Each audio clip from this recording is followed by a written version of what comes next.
The best creators that I've witnessed are the ones that seem to not care. I've witnessed it with actors on set or on stage. When you see the final finished product on film, you're like, well, that's brilliant. But when they're in the room and they're just doing their acting thing, they're like, well, that's kind of embarrassing and awkward what you're doing right now. It's really weird. And you realize that they lose that self-consciousness we all have, and they're able to just let themselves go. And the same thing happens creatively when you just let yourself go, and you lose that self-regulatory filter that you put on everything, and you just put out 10 ideas and see which ones you really love. Maybe there's one or two, maybe there's zero on that day, and you move on, and you go for a walk. Hi, I'm Bob Mathers, and welcome to The Growth Mixtape, a podcast where I talk to the most interesting people you might not have come across yet.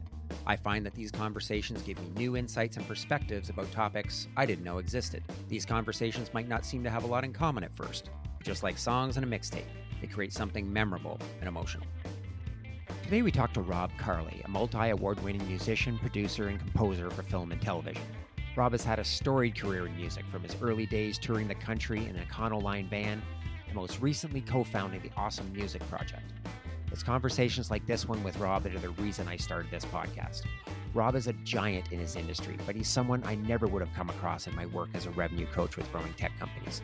The ideas we explored allow me to see my work and my life in a whole new light. Rob shares stories of how chasing your curiosity is the key to reinventing yourself throughout your career, taking you to places you'd never have planned for yourself. Finally, Rob talks about what we've lost as technology has displaced rituals like cooking together and listening to live music.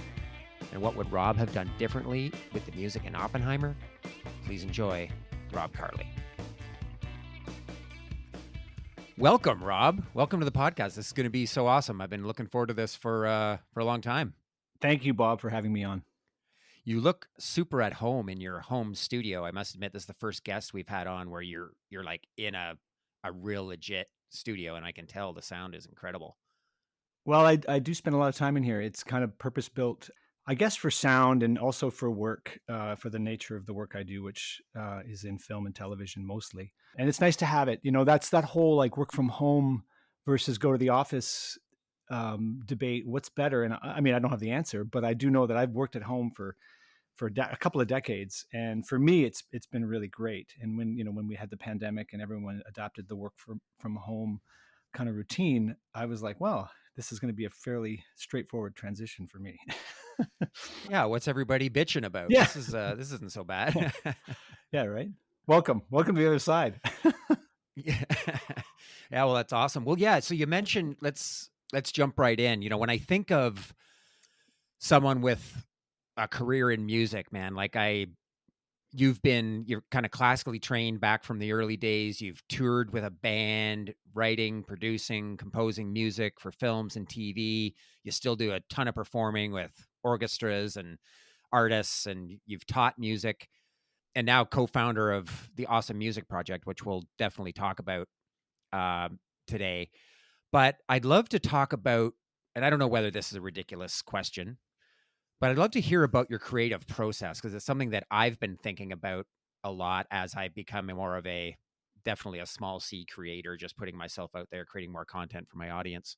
Like, how would you describe your creative process? And I'm curious how that's changed over the last 20 years. Well, that's the $1 million question, Bob, is how, where do ideas come from, and how do we get creative, and how do we get inspired to continue to have output, and to continue to be, innovative and different and new, or trying to be, I guess is the operative word, is we all try to do those things. And whether or not we're successful, I guess, is not for me to judge. But I mean, my process has changed over the years. And I think it's partly out of necessity. You sometimes, as a young composer, you perhaps are hungrier, or you're more, I guess you're in some ways more uncertain, and you're trying to figure out your voice, and you're trying to figure out your way. And to some extent, I guess we retain that throughout life. We never really get to a point where I figured this out now, and now I'm just going to keep doing it. But we come up with routines and processes, I think, that enable us to be more efficient at being things like doing creative things, for example. I find ideas just come, at the strangest times and places. And I think like I said, I don't know the precise answer, but having read a lot of different people's take on this, and I get inspired by the stories and the rituals that other people use. And one that I just recently read was about Leonard Bernstein, because the new movie came out, and I was reading a lot of just different biographical information on the man. And he was talking about his creative process and how he would compose lying down, almost falling asleep, and he'd have to get almost into a dreamlike state. And I was very fascinated by this. And it's not really specific to music, but it's specific to the idea that as humans, there is this place where we almost surrender all of the restrictions and limitations that we put on ourselves, and we just almost play. And it's this idea of where your mind, when you play, for example, you really aren't thinking about anything else but just the object of whatever game you're in. If you're playing, like watching kids play, for example, they're just in the moment. And that idea of where your mind is free of anything else is ultimately, I believe, where we want to get when we want to be creative and when ideas come. And for Bernstein, it was, he found that in a state of almost being asleep, almost a dreamlike state, because we all have great ideas when we're dreaming, as we know. That's why we have dreams, why we create outlandish worlds and situations for ourselves, or nightmares, as the case may be. And we have that capacity to do that, and it's unlocking that capacity. And for some people, personally, I haven't tried the falling asleep method because I feel I would just fall asleep. But you can emulate that in different activities. And for me, going for a walk or being away from perhaps the piano is a great place for me to get ideas. And just doing an activity that is unrelated to music can spur ideas. And I find that, even it could be something like cooking or just even grocery shopping. Truthfully, I could be in a complete state of not even paying attention to what I'm doing, which is why I leave things at the counter sometimes. I've paid for it. I'm like, I could have swore I bought mayonnaise, and I don't have mayonnaise in my bag because I'm not really with it.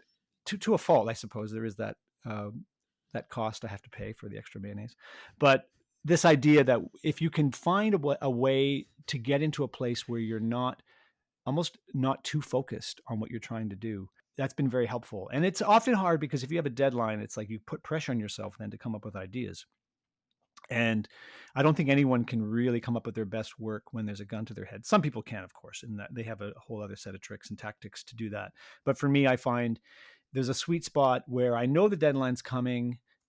It's a few weeks away still, and I can just relax and let myself surrender to whatever ideas might come. Yeah, like so much of what you said really resonates with me as I've been trying to, as you say, find my voice. And I think this is something that a lot of people that I work with are kind of grappling with too. And yeah, it's so interesting, isn't it? You mention it like it's a lot of it is this is the way we were meant to be. Like we were born to be this way. And as we become adults, we build up all of these obstacles and structures that make it hard.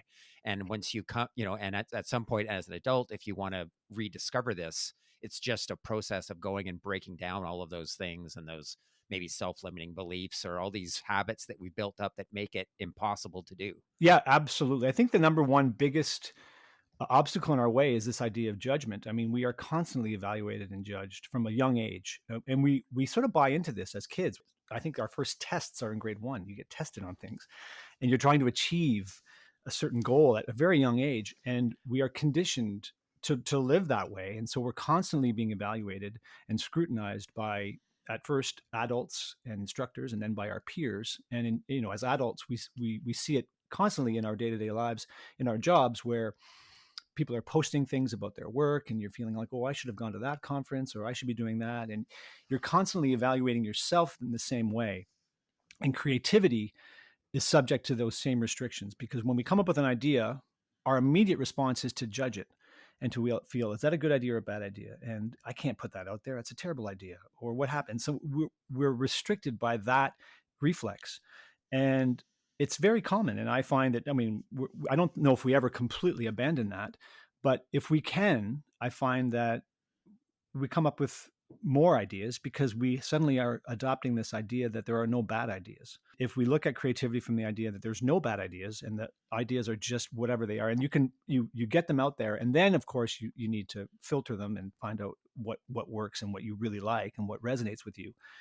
But I've often been fascinated by this idea that so many people I see, and I see it a lot at university because I'm teaching down at the University of Toronto now, doing some film composition classes, and I see young composers, aspiring composers, who are often, they have two questions. They're like, how do I become a better composer, and how do I make better music? And I don't have the answer to those things, but I do have answers on how you can become finding your own voice, and that is really about not disregarding any idea. Let the ideas flow and just see what happens and what comes out there and see what sticks. That's kind of what we have to do. Yeah, it was so interesting. As I told you, I was kind of binging on some Rick Rubin because I've been reading his book, The Creative Act, and he's been doing the rounds on podcasts and stuff. One of the things that I was fascinated this morning, something he was saying is that, you create something, like you said, you create something. It could be a draft of a post for social media or a piece of music or whatever it is. And there's no way to know how good it is until you ruminate on it and you keep iterating on it. And it might be the best version of it. You might go through 50 times or 80 times and realize that the first one was the best one. But the only way to discover that is to put the work in. Or you might find, if somebody's writing a book, you have to accept the fact that 80% of the words that you put down on that page will never make it into the book. It's going to suck at first. And that just feels like a very unnatural thing for us to do, is to create something that it sucks, but then to keep putting the work in because it will get better. Yeah, that's so true. And I feel like the best creators that I witness are the ones that seem to not care. Yeah. I've witnessed it with actors on set or on stage, where they go to a place where when you see the final finished product on film, you're like, well, that's brilliant. But when they're in the room and they're just doing their acting thing, they're like, well, that's kind of embarrassing and awkward what you're doing right now. It's really weird. You look at it like, that's what you do. It's like, it doesn't seem very creative. It seems very odd. And you realize that they're just completely, they lose that self-consciousness, that we all have, and they're able to just let themselves go. And the same thing happens creatively when you just let yourself go, and you lose that self-regulatory filter that you put on everything, and you just put out 10 ideas and see which ones you really love. Maybe there's one or two, maybe there's zero on that day, and you move on, and you go for a walk. Yeah. Well, you're right. Absolutely. It's funny that you mentioned that. I've found that too, and I don't know what it is, but if I do have to come up with new ideas, I could sit at my computer all day and stare at my screen and they're not going to come. And sometimes, as you say, I am up against a deadline and I'm like, I've got like 2 hours to come up with something. And I'm like, as hard as it seems, I'm going to go outside and I'm going to go for a walk, even though that's like, what happens if I go for a walk and I come back in an hour and a half and I haven't come up with anything? Then I'm really screwed. But Yeah, it's counterintuitive. yeah, it is It's like, I should be counterintuitive. working. Yeah. Yeah. Yeah, for sure. So what are you doing on walking? I thought you were so busy, Bob. I thought you told me you were busy and you're out walking around. yeah. Hey, it's billable time. It's billable. I'm thinking. Yeah, that's right. One of the things that I'm always interested in. So when I listen to interviews with artists, actors, whatever they may be, I swear there's one question that they all get. And it's if you have a child and they come to you and they say they want to pursue a career in your case, music, what do you tell them? And I'm interested in your response to that, because I know that you've got a son that's doing that. But I'm actually more interested in, why do you think that's such a common question? Because the undertone seems to be, you would never want your kid to do this, would you? And we always seem surprised when the artist says, actually, I would love that. I would encourage them to do that. Yeah. I think that's a great idea. We're all like, seriously? Yeah, I think part of it comes from, we all have a state, and it doesn't matter if it's in music or whatever your job is. We feel like if you've had some success in whatever that is, to the point where you're able to, have a family and raise kids and support them, you think to yourself, boy, I just got lucky there. I don't have these skills. I shouldn't be here. And so you impose that on your kids, going, you know what, don't do this because I just got lucky. Don't try this. Don't try this at home. This is not supposed to happen. And so that's kind of the joke we always have, is that we want music, because my wife is a musician as well. We want it to skip a generation. Your kids, you don't want them to do that. Their kids can do that. I think as a parent, what you ultimately want for your children, or for anyone who's in your circle that you love, is you want them to be happy. And that's a whole other question, is what does that mean? What is happiness? And That's another podcast, I think. But I think what for me, what it means is you want them to feel fulfillment in their lives and whatever they're doing. And if they can find that in whatever they do, if they want to be a dentist or a painter or a musician or a public speaker or whatever, then I think as a parent, you feel fulfilled somehow, or you feel that you feel you're happy for them, and that's very important, I think. And so I don't put any restrictions on my children on what they can or can't do. And my son does want to become a musician, and he's already resigned himself to saying, he jokes, but I think part of him seriously says, I'm going to live in a basement apartment for my whole entire life. And I guess it's good to have lowered expectations. But he recognizes how difficult it can be to just do anything really creative. I mean, I think that's partly because as a society, we don't put a value, or we can't figure out how to monetize creativity necessarily, which is not a bad thing. That's a good thing. I think it's a mystery, and I think it's an essential component of being successful, is being able to express yourself and finding your own self-expression. I think is the pursuit. It should be a pursuit of all humans. It's because it's really where we can find personal fulfillment. Yeah, and I was thinking about that. We've known each other for a number of years, of course. And I was just actually having a conversation with my son, who's in a gap year right now. He's trying to figure out what he wants to do next year. Like a lot of 18-year-old kids, doesn't really have any idea. And you've always been the singular example to me of somebody that just seemed to know what they wanted to do. Maybe like Thomas, your son, from a very early age. Like there was never anything you ever wanted to do. And that's so unique. And I don't know whether that's true or not. I do want to hear whether that's true or not. But it just seems like a bit of a fairy tale, like somebody that was absolutely born to be a musician, never wanted to do anything else, committed themselves to it, and then was wildly successful in lots of different areas. And I'm curious, I know it's not as simple as it sounds, but it does seem like a bit of a fairy tale, and it does not seem very normal for. Yeah, beware your dreams. I guess in some ways, because you're right. I did always want to do music, and I didn't really feel I would be satisfied doing anything else other than music. And I've been very fortunate to be able to have a very sort of diversified career in music, and that's part of, I think, why I've had some success, is that I've been able to, the music business is a little bit fickle, and it's constantly changing. And so I've been able, because I wear a few different hats, I've been able to stitch together an existence, which I really like. In addition to beware your dreams, I could use another sort of common phrase, is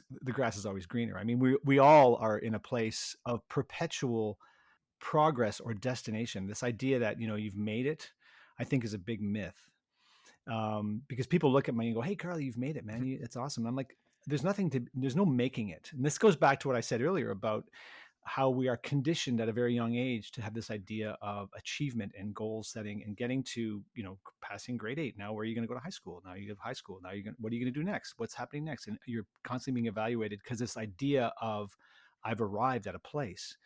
And I think many of us realize that there is no arrival anywhere. It's just a constant journey that we're on. And it's evolving, and life changes quickly, sometimes unexpectedly. We don't know what, and we can be disappointed by those changes, or we can adapt the idea that, these changes are part of life. And, you might lose your job, or you might have to move to a different city where you start over again. And these are kind of often scary or daunting circumstances, but they are really part of life, and they're really part of a journey. And I think if we remind ourselves, because I'm not saying anything that is new or that you don't know already, but the idea that we really are on a journey and not on a destination path. There's no arrival point.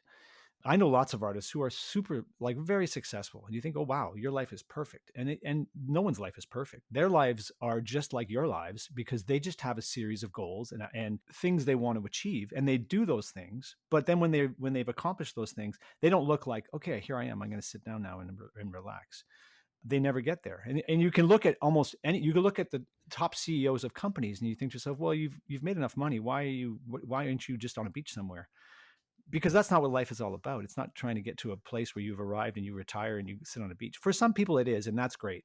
But for many people, this sense of fulfillment that I was talking about earlier doesn't come from sitting on the beach.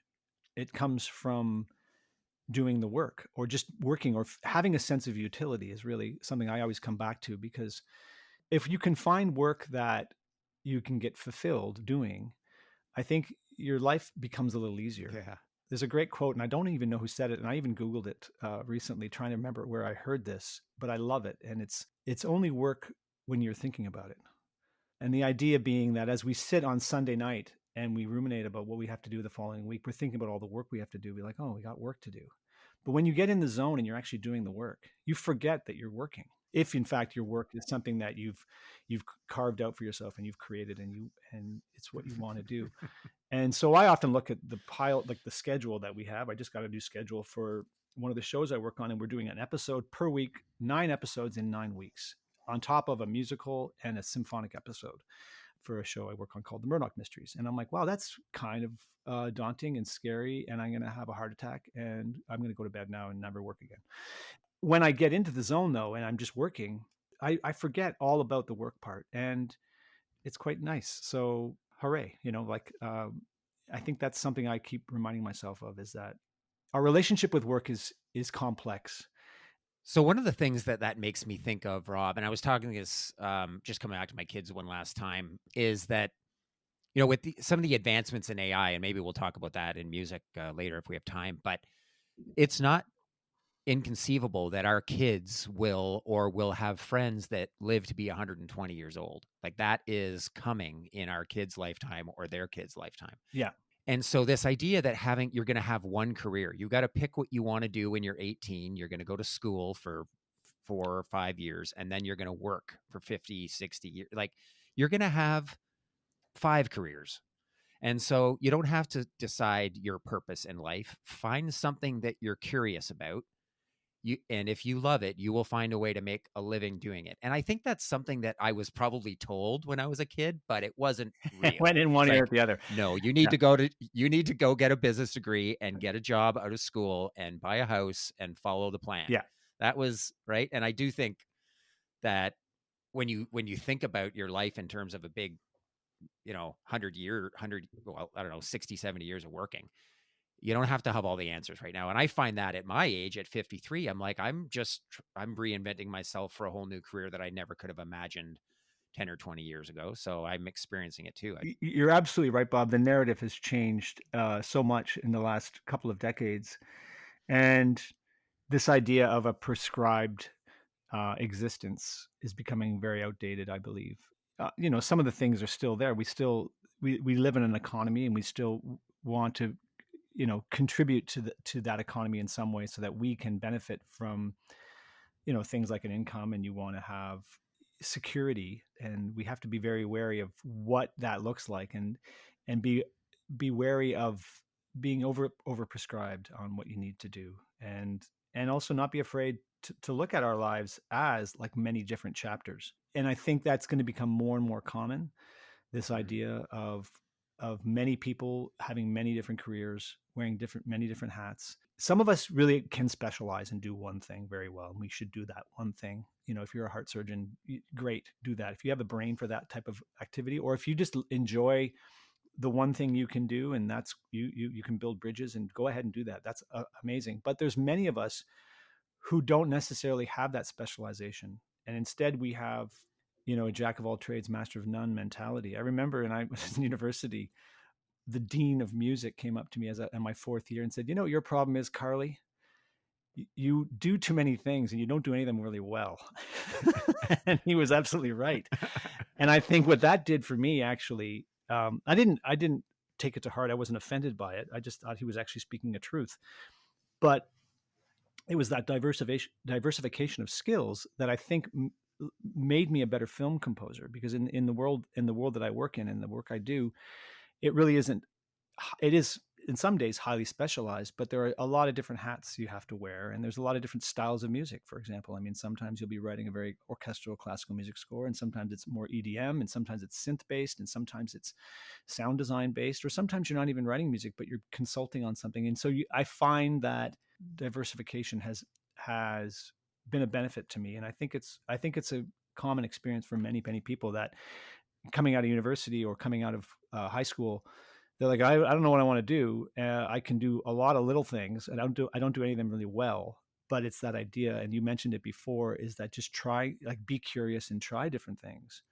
And if you ever lose that, I think it's at your own detriment. I mean, that Yeah. curiosity and curious mind is something that should hopefully carry you all the way. I look at my retirement, or whatever that means, my autumn of my youth, I'll say. I look at my later years, and I hope that I'm always curious and want to find new music and go to concerts and play new music, and or different music, and discover, because that the act of discovery is really what I think keeps us going. Yeah. One thing I've actually, I don't know if I've ever asked you this, but I wonder if you can go to a movie or listen to a piece of music and just enjoy it like I enjoy it. Or are you like, now that you know how the sausage is made, are you sitting there in a movie like, why would they make that choice with this music? And you're thinking about keys and all the mechanics of how the process would work. And can you just enjoy it for what it is? I think you do a little bit of that regardless. I think, and you, Bob, you're a public speaker, and you've done a lot of speaking in front of groups, and so when you go listen to someone speaking, I think it's part of just who you are, that you'll listen to what they're doing, and look at their delivery and their tactics, and go, okay, those are good ideas or bad ideas or whatever. But at the same time, you're also able to just absorb the content, the delivery of that content, and just enjoy it, or just process it. And I think I do that with films. Sometimes I'm not even noticing the music or the score or any technical aspect of the filmmaking process, and I get really involved in the story and the world that the director has created. And then sometimes I step out of it too, and it depends on the quality of the film. I'll give a good example. Oppenheimer was a great film. I just watched it a few weeks ago over the holidays. Really liked everything about the film, including the score, which I thought was very well done. There was a lot of music in the score, probably too much. And at certain points, I turned to my son and said, "Boy, there shouldn't be music in this scene." And he said, "Yeah, there's a lot of music in here." And I think part of that is a, I mean, they made a film about a physicist. And so on paper, it's like, this is not going to be very exciting. This is not a blockbuster. And I think, when they speaking of making the sausage, there are so many notes that come from distributors or the studio that would be like, we need more music, we need more propulsion here. And they don't trust the instincts of the director necessarily. And they often can override, sometimes not. But I'm sure with Christopher Nolan's case, he would have the final say, but he would listen to the critics who might say, or the focus groups, and say, yeah, it's a little slow in this part. And so his response to that was, let's create a lot of music to propel us. And maybe that is the right answer, and it works. For me personally, the story held my attention. I didn't need to have music under certain dialogue scenes where they were just talking, and there was a lot of, like, in a classroom, and there was music underneath that scene. So I do switch gears a little bit. To answer your question, I do scrutinize a film, or when I hear a record, I'm listening critically.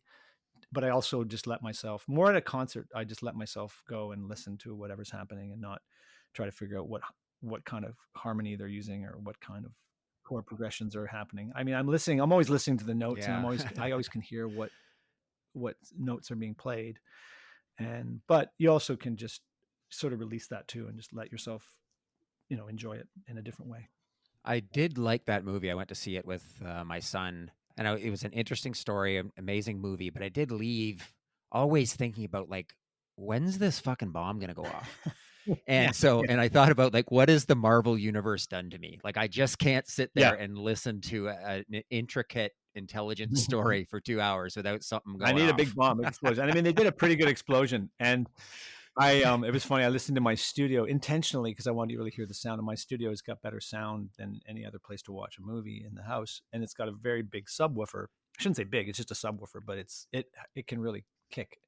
And so there was a few moments when I could really hear the sub starting to kick in. I go, "Oh my god, there's going to be a bomb going off in a minute!" And I can see the countdown. Actually, they're warning me to maybe just turn down the subwoofer, because I'm actually going to I'm going to change the foundation of my home if I keep it at this level. And sure enough, I mean, I went down a good 25%, and it still was like, I think my wife was like, coming running down, says, "What happened? What broke? Like, what's going on? Was there an explosion in the house?" And it's like, no, it was actually on TV. Yeah, that's awesome. So you mentioned earlier kind of a sense of purpose, and I'd love to talk about the Awesome Music Project, because I've got to believe that that was somewhere in its origin story was a sense of purpose, and because it was very different than anything you had done up to that point. So I'd love to hear about sort of what it is and how it started? Yeah, well, the Austin Music Project is a not for profit that I started with a neighbor and friend of mine named Terry Stewart, which explores the intersection of music and mental health, really, very high level.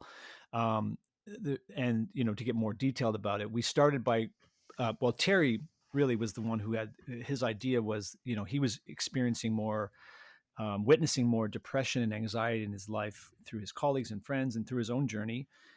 And he was like, why is it that we all are walking around like zombies and no one's really that happy? And how can I improve my life? And, there are pharmaceuticals and there are things we can do, but I've always loved music, and why can't I use music? And so he went down a path of looking at how can we use music to improve our lives. And initially, he said to me, "How about we just collect a playlist of songs, of happy songs, and release that to the world, Rob, and everything will be better." And I'm like, "Well, that is a dumb idea, Terry, because I don't like your music, and your happy list is going to be really wrong for me." And it speaks to the idea that music is a very individual pursuit, and that we all have our own tastes. But instead, what we started doing was collecting stories about the power of music and how it can be a healing force in our lives. And those stories formed a book called The Awesome Music Project: Songs of Hope and Happiness, which was released at the end of 2019 and really was the start of our charity. And then, we went through an interesting journey with the pandemic because we were doing some events and raising some money. And then, of course, everything shut down in March. And I never did make it down to South by Southwest, where we were going to speak on the matter Oh man, that would in have been March of awesome. 20. It was going to be great, and we had really, had a lot of success early on, and we were really happy with everything.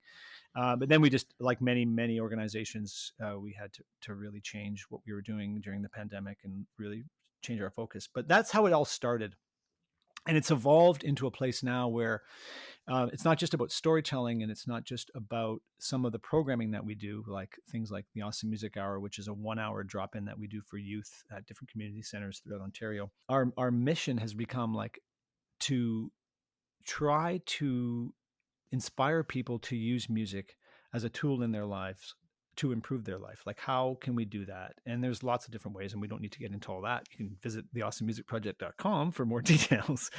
But going back to your question about purpose, I mean, when Terry came to me with this idea, he was really asking for help. And I said, you know what, I can help you. And I think my motivation was I will help because I can, because I think I know what you want to do, and I'm willing to go along for the ride. It was a completely new world for me. Terry is chief innovation. At the time, he was chief innovation officer at Deloitte Canada, a partner there. So he introduced me to his world. So we would have, working sessions, or we'd have a consultancy kind of format down at Deloitte where we would look at brainstorming ideas, and I was like, what's going on here? What are we doing here? I don't know anything about this. And the idea of these calls, and I had never heard of Zoom at the time, and we were doing Zoom meetings, and I would go down to these meetings and we'd have facilitations, and I was like, what's this guy doing? He's a facilitator. What does that mean? I had no idea. It was a totally new world. It's a world that very well, and most of the people listening to this possibly know as well.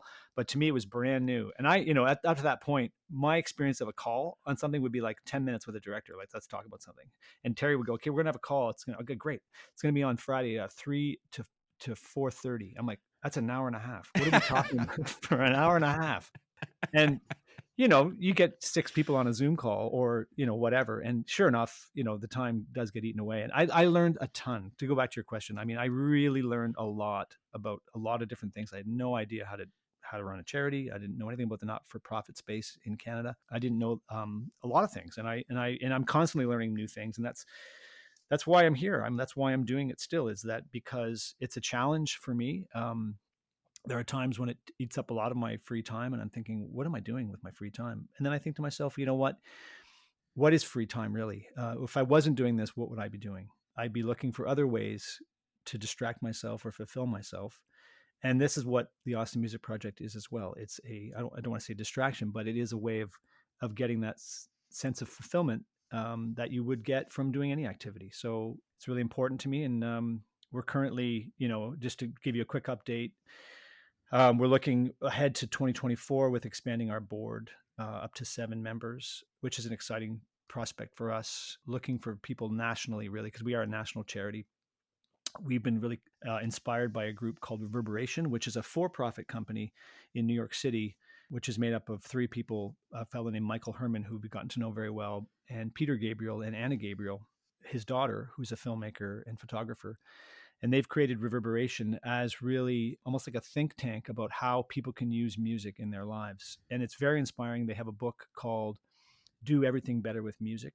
It's written by an author named Keith Blanchard. And we find it like almost like a playbook for us. And we've gone down to New York a few times now, and they've really got a big mission, and they want to just spread this almost in an evangelical sense to the world. And it's really inspiring to watch. And we see the potential now in what we're doing, and how the Venn diagrams of our two organizations are basically one big circle. And that's kind of what 2024 looks like.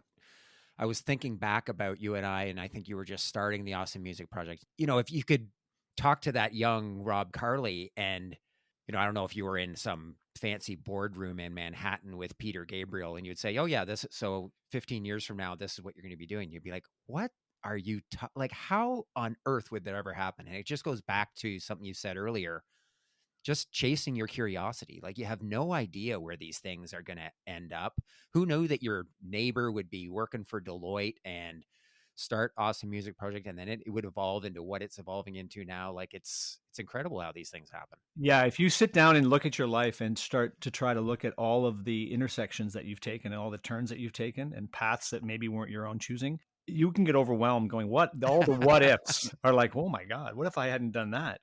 You know, I heard a great podcast. What was it about? It was about Dr. Seuss and how he became a children's book author by a chance meeting. He was a very successful advertising executive, or not executive, advertising artist, and how he was walking down the street and he happened to run into a fellow who was working for a children's book publishing company. And I know he's, as a character, Theodore Geisel is his name. You know, there's some questionable ideologies around the man, but the fact that he's just a really great children's author is, you know, we can't really dismiss that. And his idea that he had this book and he was just walking around with a manuscript, and he happens to run into, on that particular side of the street, this old acquaintance who was working for this book publisher. You know, he claims that that's kind of how he became a children's book publisher, because it wasn't, he had no other interest in it. So it's just fascinating when you look at all of the things that can happen in your life that can change your course. And so, yeah, go back to like me 15 or 25 years ago. I could not script any of this. You have ideas of what you want to do, of course, and you have goals that you want to set for yourself. And I think that's important to have kind of a vision of what you think you could be doing. But I think it's important also to just not, like I said before, overly prescribe those destinations, because you don't know where they are, because it's really just one long journey. There isn't, like I said, there's no arrival point. We just keep moving. Yeah, and yet we still try to imagine what the next 10 or 20 years of our life looks like, not recognizing that we never could have predicted the last 10 or 20, but we're still intent on having a plan, and this is how it's going to work out. And it's like, nope, that's not how it's going to work out at all. That's a really good point. I've never even thought of that. It's like, we're kind of like victims of our own stupidity. It's like, oh yeah, you never projected this, so how do you think you're going to possibly know the next 20? Like, you know, I mean, there are obviously some aspects of that aren't true. There are some things that we have goals to do, and we do, you know, have a certain, I don't know, some predictability, but you can't possibly know what's going to happen next. One of the last things I wanted to ask you about, Rob, was this idea of ritual, because I find that anything important in my day, if it doesn't happen in the first 2 or 3 hours, those 2 or 3 hours that I have complete control of, and building habits into that, whether it's exercise or journaling or meditation, yoga, all that stuff. Yeah. Once it gets beyond that, I have far less control over that. So I try to pack everything early on, but that's more about habits. And I'm wondering, what is different about rituals and the importance of rituals, and that you don't think people focus on enough? Well, it's funny you mentioned that word, because kind of double meaning, ritual being something that is almost routine. But then there's the idea of ritual where it becomes, I don't want to use the word sacred, but it becomes more about something honorable about it. And I'll give you an example. Like with the Awesome Music Project, one of the things that I've discovered about music, for example, you know, 120 years ago, if you wanted to have music in your life, you had to create it. There was no recorded music. There was concerts. Obviously, you can go to concerts. This idea of assembling to create music, to jam, or to just sit around the campfire and make music and entertain ourselves and write songs, was a lot more common than it is now. And I was thinking about that in the context of creating the Awesome Music Project, because a lot of the people that I was meeting had no experience making music. And that's because they weren't musicians professionally, but also because it wasn't part of our culture anymore. It wasn't part of what we do, our routines. And also, I was beginning to think about other rituals that we've lost, like cooking, or this idea that if you wanted a meal, there was a sense of community in building a meal. And some of these rituals, we've lost them. And I think it's at the expense of a sense of connectivity to other humans, and our sense of community. And I think it's really important to our well-being and our wellness. And it's something that I think many people maybe struggle with. We don't even know we struggle with it, but it's where the idea that technology, it's a great tool, but sometimes it can hinder some of the core essence of being a human. That idea that these rituals are really important to our happiness and our sense of connecting to other people. And so I always wonder to myself, like, what if we went back a little bit, or if we did create those ideas of assembling, and it's almost like going back to what I said earlier about play. People used to get together in parlors and they would act out plays and they would do things like that. And they would it's a form of self-expression, and they would learn things about themselves that we don't have that opportunity to learn, because we have technology to do those things for us. This is not an indictment of technology. It's so important, I think, and it makes our lives better in many, many ways. But I think we have to recognize that technology sometimes takes away something that we need, that we don't even know we need it. And I think we have to be very careful how much technology we want to use. I'm going to go hear an artist tomorrow at a cafe, and I could listen to him on Spotify, but just going, the ritual of going down to a concert and in a darkened room and not knowing what's going to happen next, it might suck. And I might go, well, that was a waste of time, but it might not, and it's this, and again, it speaks to your idea of discovery and curiosity. And I think these are kind of like guiding principles that I try to live my life with. And I think it's really important for me to find those rituals and to try to see how you can incorporate them into your life. It's like, we do the thing at every year we make sauce. It's a kind of a ritual. We make tomato sauce. It's an Italian thing. And I know you've made sausages in the past. So it's kind of the same idea, a bunch of people getting together in a garage. And if you did the math on the making of the sauce, we've done it before. It's like, this doesn't make any sense. You guys are spending all this money on these tomatoes. Some of them are rotten. Spending all this time, you got to soar back. Even if you paid yourself minimum wage to make these tomatoes, you're not making any money. These are expensive tomatoes, and it's like, it's not about that. We're not doing it to try to save money. We're doing it to create a sense of ritual, and that when you open up that jar of tomato sauce in January, you remember where it came from, and it has purpose, and it was something that gave you purpose and meaning. And it goes back to that idea of utility. It's like we need utility in our lives to feel that sense of fulfillment. So it all kind of is connected in a weird way. Yeah, I love that. Okay, last question, actually. And I stole this from Trevor Noah's got a new podcast. I really love it. It's called What Now? So I've got no shame in stealing things from people that really know what they're doing. He had this two-part question, since we're early in the new year here. So what do you think or hope we see more of in 2024? And it might be something that we see for the first time.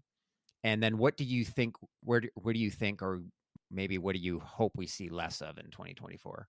That's a great question. I don't know the answer right off the top of my head, but I'm going to just riff here a bit. But how do we find the balance between those sort of conventional things that have become part of our routines and things that are new and different? And I'm being a little bit vague because I don't want to restrict myself in my answer, but I think balance is really important, because, the old adage, too much of a good thing is bad for you. And I think that's kind of true. It's just about really finding the sweet spot. To me, enjoying a rich and fulfilling life is about having a lot of different things working together. You can't just say, "Oh, I'm going to just sit on my boat and I'm going to have a great time," because you'll get bored of sitting on your boat. Or you can't just say, I'm only going to work," because that won't work out as well. And I hope, as a general society, we can sort of recognize that more. But to get more specific about what I hope to see less of, I don't want to sound too lofty, but I just wish there was a little more understanding in the world. People seem to be getting more angry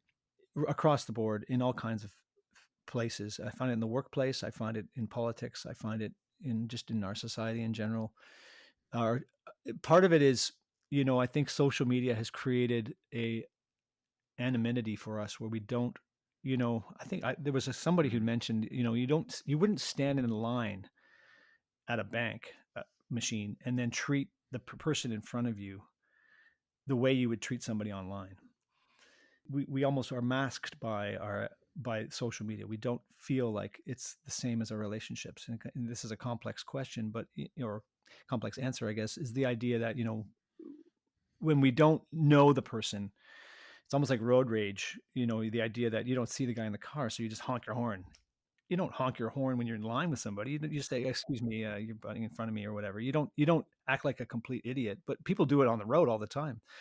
One of my favorite new things, I should say, is, and it's probably a bad habit, is I've on Instagram I've these crash diaries of just dash cam footage of people getting into ridiculous crashes. I'm like, wow, that's crazy. And you look at human behavior and go, wow, people are insane. I hope I see less of that.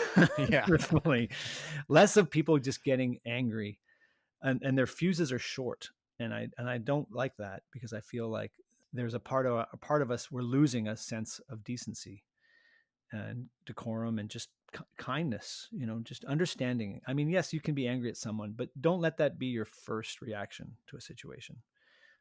This has been awesome, Rob. I can't, I was reflecting on this conversation. I think I shared yesterday, you and I have spent hundreds of hours, different things with our families and on Lake Huron and biking around and having drinks. And we could do all of those things for another 20 years and never have these conversations that we've had today. And I've always found you, I just want to acknowledge you and thank you for all the kind of inspiration and amazing times that we've shared, because it's meant a lot to me. And this has been really awesome. I can't thank you enough. Well, thank you, Bob, and thank you for creating this forum to have these discussions. I think the idea that we can learn on the unexpected from listening to unexpected things is really important. And I think that's a great idea, what you're doing here. And I appreciate you inviting me to speak about what I do. And I wish you all the success in doing this more. I can't wait to hear more of these podcasts. And it goes right back to what you said at the core. It's like this idea of discovery in our lives, but just in what we listen to, this idea that you are trying to discover and learn from unexpected sources is really inspiring. The Growth Mixtape podcast with Bob Mathers is produced by Bespoke Projects. Music by Je-m'appelle Walter Cronkite. If you enjoyed this episode, please take a moment to follow and rate us. When you do this, it helps to raise our podcast profile so that more people can find us. If you want to connect, you can find me on LinkedIn using the link in the show notes.